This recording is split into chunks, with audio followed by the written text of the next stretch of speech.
Silakan duduk, Mbak. Duduk dulu ya. Ya. Gimana? Gimana?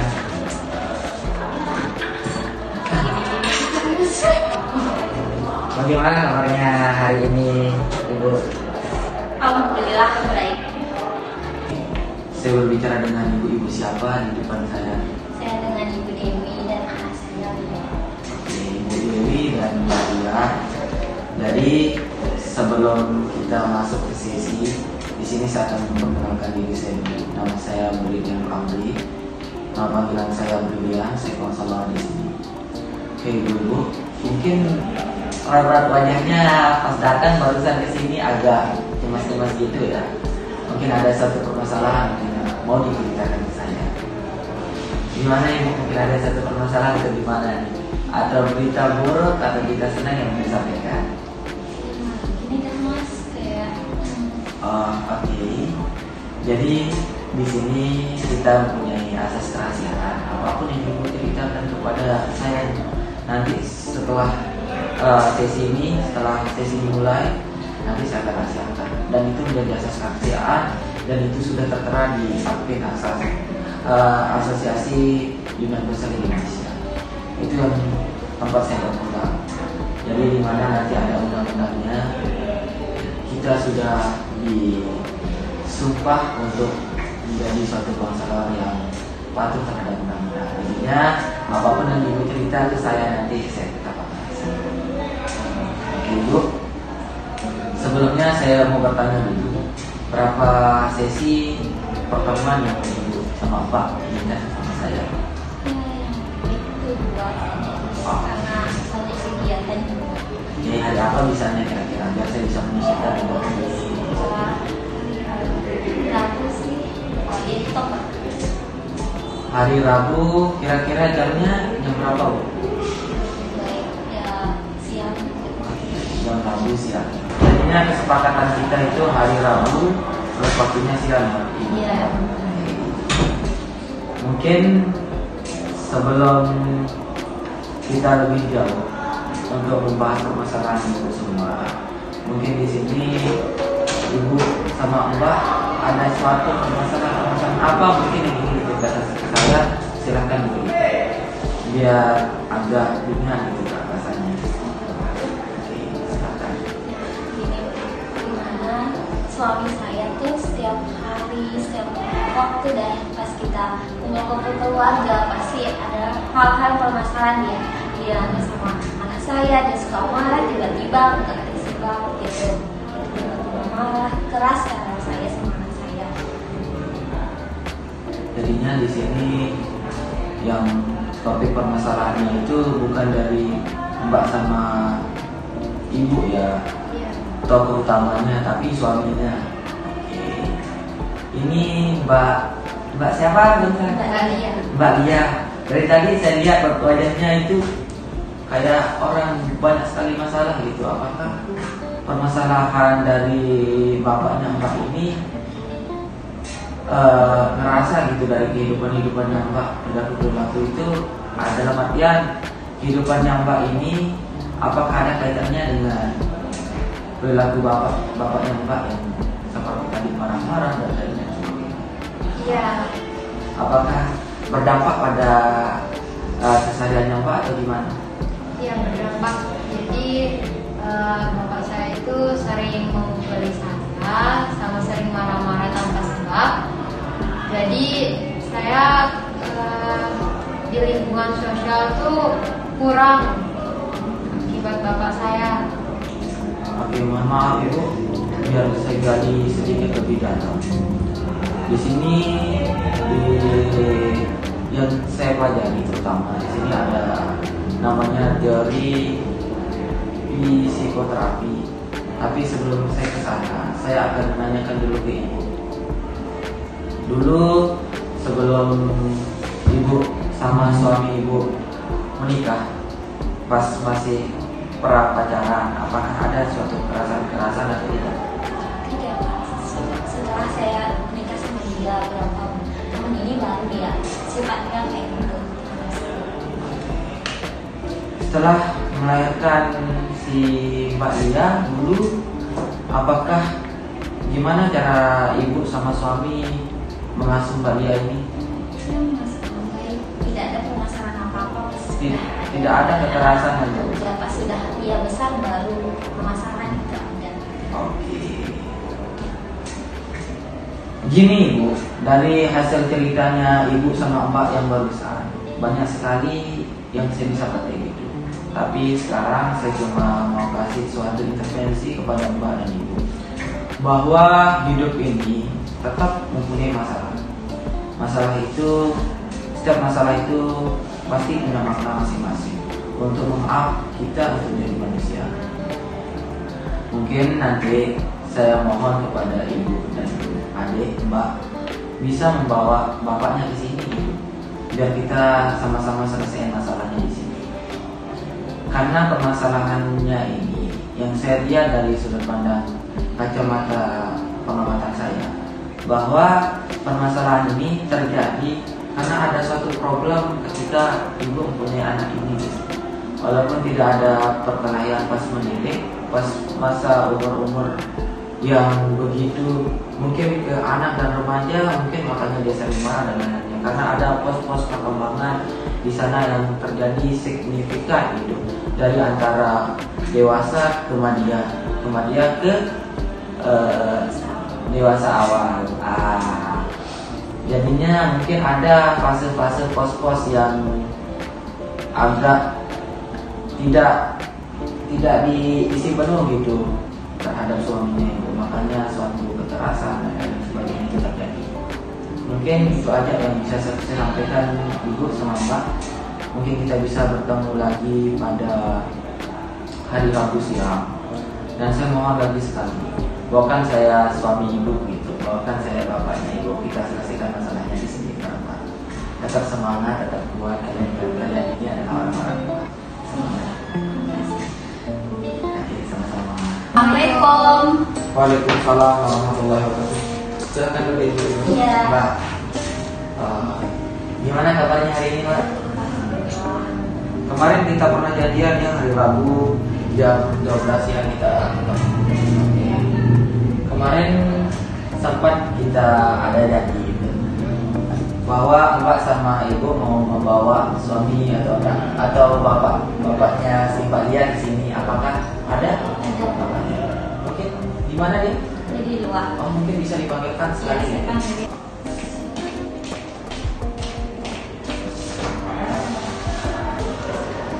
Assalamualaikum. Waalaikumsalam. Baik Pak, selamat siang. Siang. Dengan Bapak siapa saya berbicara? Bapak Man. Oke, Bapak Man. Sebelumnya Bapak Man, di sini saya akan memperkenalkan diri saya. Nama saya Brilianul Amri. Saya sebagai konselor di sini. Dan nama panggilan saya itu Brilian. Apakah Bapak sudah tahu atau tidak konselor itu apa? Nah, saya belum tahu juga. Saya juga kesini belum tahu ini. Oke. Dimana saya sebagai konselor itu adalah suatu pembimbing. Nanti saya akan membimbing Ibu sama si Dede sama Bapak juga. Nanti saya akan membimbing agar suatu permasalahan ini bisa diselesaikan. Nah, ketika permasalahan ini tidak bisa diselesaikan oleh saya, nanti saya akan kasus untuk ke psikolog atau ke psikiater. Oke, terima kasih. Sebelumnya Bapak, saya akan menceritakan sedikit dulu sebelum bertanya ke saya. Di sini kemarin Ibu Lia dan adik datang. Si Mbak Dewi ini bercerita ke saya bahwa ada suatu permasalahan rumah tangga. Bapak itu sering mukul, marah-marah gak jelas, mohon maaf, marah-marah gak jelas di rumah. Apakah ada suatu tekanan psikologis yang Bapak rasakan sehingga Bapak meluapkan kepada Ibu dan anak Bapak? Itu pertanyaan saya. Kenapa kamu nggak cerita? Itu aib keluarga, itu nggak boleh ceritain ke siapa-siapa itu. Oke Pak, baik. Sebelumnya di sini saya akan menjelaskan dulu. Di sini saya sebagai konselor memegang keras undang-undang hak-hak yang tertera dalam undang-undang di mana nanti ada asas kerahasiaan. Dan kemarin juga Ibu menceritakan itu dengan sukarela, dan saya di sini memegang suatu undang-undang dari AKIN, Asosiasi Bimbingan Pesantren Indonesia, dan saya di sini sudah profesi Pak, sudah disumpah untuk menjaga rahasia dari prosedur saya. Ya. Jadi sekarang kalau Anda mengatakan itu aib, mungkin tidak, karena kita sedang dijaga Pak oleh suatu undang-undang. Oh, saya kira saya belum tahu soalnya Pak. Oke, silakan. Ada mungkin bisa dijawab pertanyaan saya tadi, ada apa gitu, ada bias-bias yang tersembunyi mungkin di Bapak sehingga Bapak meluluhkan emosi Bapak ke anak Bapak dan istri Bapak? Sebenarnya nggak ada masalah sih Pak di rumah itu, tapi mereka ini yang membuat saya jadi nggak mood di rumah. Apa hal yang Bapak bilang tidak pergi? Misalkan saya pulang kan saya kerja capek, padahal semuanya sudah saya berikan di rumah itu. Seperti apa yang Anda berikan? Berikan seperti fasilitas rumah, mobil, motor, sekolahnya juga saya penuhi dia. Tapi kenapa mereka ini nggak merasa puas dengan apa yang saya berikan? Saya pulang-pulang lagi minta itu, bosan saya jadinya Pak. Itu yang membuat Anda marah? Iya. Nah, gini Pak, rasa yang Anda berikan itu kepada anak-anak Bapak itu tidak cukup gitu. Karena yang dibutuhkan oleh mereka itu kasih sayang, bukan harta lagi. Karena yang saya bisa lihat, ketika Mbak sama adik datang ke sini pegang iPhone 14 Pro Max, terus datang ke sini pakai mobil bagus sekali, itu hal ketika dia datang ke sini masih ditunggu gitu Pak. Apakah saya mau tanya, apakah Bapak kerjanya 24 jam non-stop atau gimana? Enggak sih 24 jam, tapi kebanyakan saya pergi nongkrong sama teman-teman. Apa yang membuat Anda pergi nongkrong? Sekarang Anda itu sudah menikah, sudah mempunyai anak. Anaknya Bapak ini kemarin sudah bercerita ke saya kelas 3 SMA. Sebentar lagi mau kuliah, banyak sekali hal-hal yang dirasakan oleh anak Bapak gitu. Sekarang dia sangat butuh Bapak. Gimana caranya Bapak bisa mengambil? Karena dia ini akan berpindah, akan sudah masuk fase dewasa Pak. Harus ada penopang nanti di sana. Jangan sampai di umur 20 dan 21 itu terjadi hal-hal yang tidak diinginkan seperti murung dan lain sebagainya. Karena fase-fase itu sangat berat dilalui oleh anak perempuan tentunya. Dia perlu seorang pahlawan, seorang superhero yaitu Bapak sendiri. Tapi ketika Bapak datang ke dia, Bapak marah-marah, segala macam, itu yang membuat dia tertekan nanti Pak. Yang saya takutkan di sini Pak sama Ibu, yang kemarin pas cerita ke saya, yang saya takutkan di sini nanti anak Bapak mencari suatu pelampiasan di luar Pak. Bisa jadi, mohon maaf, ketika dia pacaran sama orang, hal-hal yang belum Bapak berikan kepada anak Bapak bisa diberikan kepada orang lain, nanti anak Bapak bisa rusak juga Pak. Saya pukul si istri saya yang buat. Soalnya saya serahkan tanggung jawab saya kepada istri saya. Gini Bapak, Soalnya saya tugasnya cuma cari duit ini Pak. Ini merasa sudah nafkahi mereka soalnya. Oke gini Pak. Tugas suami itu adalah sebagai kepala keluarga. Ingat itu. Ya. Itu udah ada dalam normatif agama. Ketika istri Anda mengambil alih posisi suami, lalu suami ini apa kerjanya? Untuk cari uang saja, terus untuk nafkahi istri. Bukan sampai situ aja Pak. Makanya dalam agama itu mengatakan suami itu adalah imam dari rumah tangga. Apapun yang dikerjakan oleh anggota keluarga harus diinstruksikan oleh suami. Karena apapun yang dikerjakan oleh suami nanti akan dilihat oleh anak, akan ditata dan ditiru oleh anak gitu Pak. Apakah bisa paham Pak?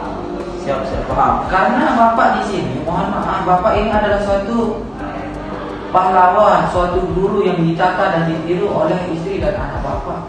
Ketika apapun yang Bapak pukul anak Bapak pukul istri Bapak, jangan sampai merata itu guys. Cucu Bapak dipukul, nanti cucu Bapak punya anak lagi saling pukul sampai dia punya cucu bengek gitu Pak. Jangan sampai hal itu terjadi gitu, Pak. Di sini Bapak, saya tahu Bapak itu orang berpendidikan, tapi mohon maaf saya bilang di sini pemikiran Bapak itu irasional. Mungkin ada hal-hal di luar konteks keluarga yang Bapak pernah lakukan di luar, saya tidak tahu itu. Tapi kemarin sempat disinggung suami ibunya dengan cerita, saya nggak tahu suami saya itu kemana. Dia cerita ke saya, dia kalau malam-malam dia pulang malam dan lain sebagainya. Jadinya ginilah Pak. Kalau bisa sekarang, kalau menurut ibu gimana ini maunya gitu dari suaminya? Ya mau yang berubah gitu biar kayak dulu lagi marah sama saya. Kalau adik, adik, Menurut saya bapak lebih ada waktu sama oke. Itu Pak yang dimakan oleh istri sama anak Bapak. Mungkin bisa lah saling saliman atau pelukan dulu. Ini udah agak senyum ini dari Jangan sampai tidak salah kan enggak terlalu Oke, Pak. Mohon maaf. Ya. Jadinya udah selesai ya masalahnya. Ini Pak maksud saya. Bukan saya menyalahkan Bapak atau tidak. Karena ini harus diselesaikan Pak. Jangan sampai berkelanjutan. Nanti di sana ada fase-fase namanya itu fase remaja yang lagi cari-cari jati dirinya sekarang Pak. Saya mohon nanti Bapak bisa lah temani anak Bapak gitu untuk bercerita dan lain sebagainya. Karena anak Bapak pengen sekali cerita ke Bapak, ibu juga. Mungkin ada yang disampaikan lagi Bapak tentang permasalahan ini. Udah clear ya Pak ya? Ya. Biar ibu nggak canggung lagi sama bapaknya, adik juga nggak canggung lagi sama bapak ya. Jadinya bebas lah cerita apa-apa. Jadinya sesi ini saya hentikan sampai di sini ya Bapak Ibu. Ya. Ketika sudah permasalahan sudah selesai, berarti juga saya juga sudah selesai. Terima kasih atas bimbingannya Pak. Oke, terima kasih. Saya sampaikan satu kepada Bapak bahwa keluarga itu tetap mempunyai masalah, tapi dari segala masalah itu pasti punya fakta untuk menuju ke alam manusia. Sekian dari saya ulang lagi sebagai konselor di sini. Allahumma fiqil aqwam masarik. Wassalamualaikum warahmatullahi wabarakatuh. Waalaikumsalam warahmatullahi wabarakatuh. Makasih ya.